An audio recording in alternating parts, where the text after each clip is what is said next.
All right, so these are your notes over the nitrogen cycle. Okay. Remember, what the nitrogen cycle is that movement of nitrogen through the ecosystem. Okay. Um, so it all begins as the atmospheric nitrogen.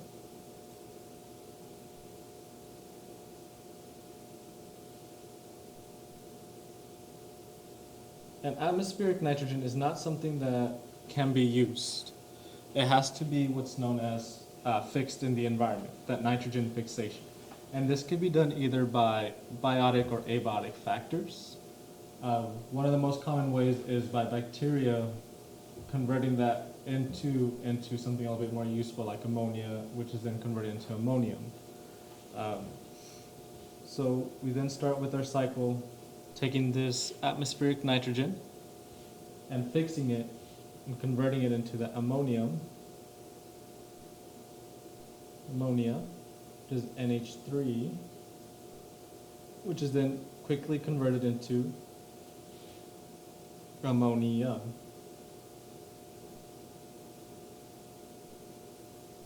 Just NH4.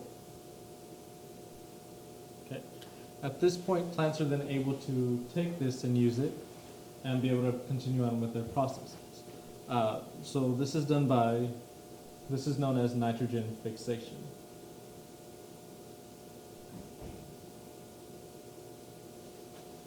Okay.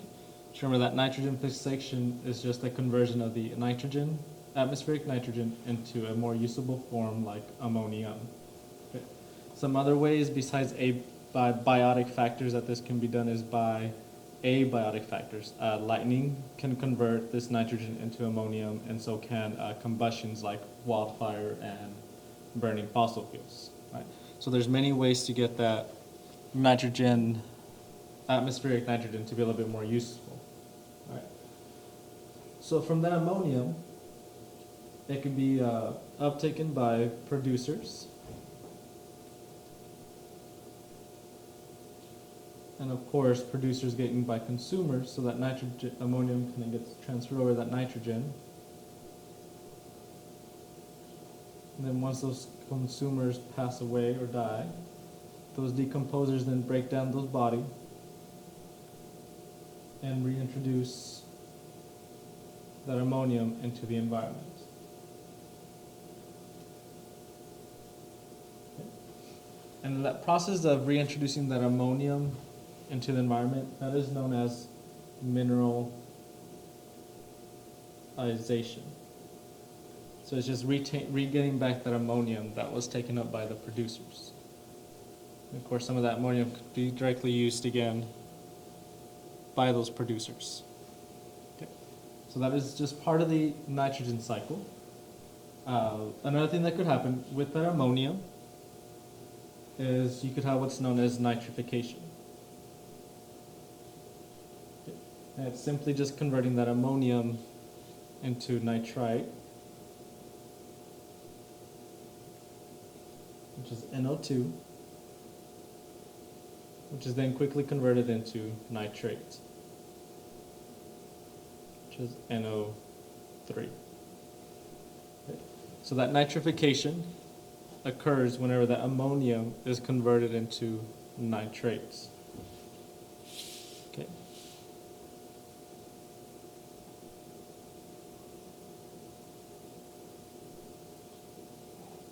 And it's typically bacteria that do this, right? So those bacteria will come in, take in that ammonium, and are then able to convert it into nitrates. Those nitrates are actually then, you're able to use those into your producers. Okay, and your producers are able to use those, and again, it continues that small little cycle. Okay, now, the atmospheric nitrogen has to come from somewhere, and that's actually coming from your nitrates, where it just kind of connects it all together, right? So that process of converting the nitrate into your atmospheric nitrogen is known as denitrification. Okay, It is that process of converting that nitrate, there it is, into the atmospheric nitrogen. Okay, this is a series of steps, and it is bacteria that do this, and these bacteria typically live in oxygen-poor environments, soil, and stagnant waters. Okay, this nitrogen gas is then reintroduced back into the atmosphere, and it continues on with the cycle. Okay, of course, there are other factors that can kind of alter or change how this cycle works.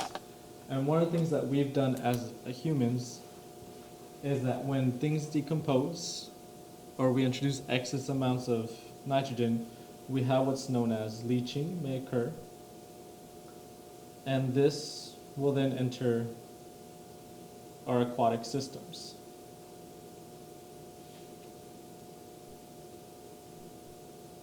Okay, so this leaching is when we have those excess nutrients and they seep through the soil through groundwater and can enter a lot of our drinking water, or safe drinking water, or maybe even our rivers and streams, which can have good detrimental effects towards the environment. Sorry, not good, but bad.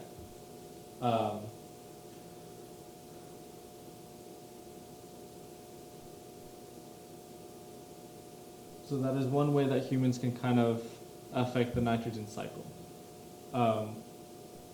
Yeah. So if you have any questions about the nitrogen cycle or need a little bit more further assistance with it, don't be afraid to shoot me an email. Or when I'm back on Monday, feel free to come in and I could try and help you kind of clear up any misconceptions you still may have about the nitrogen cycle.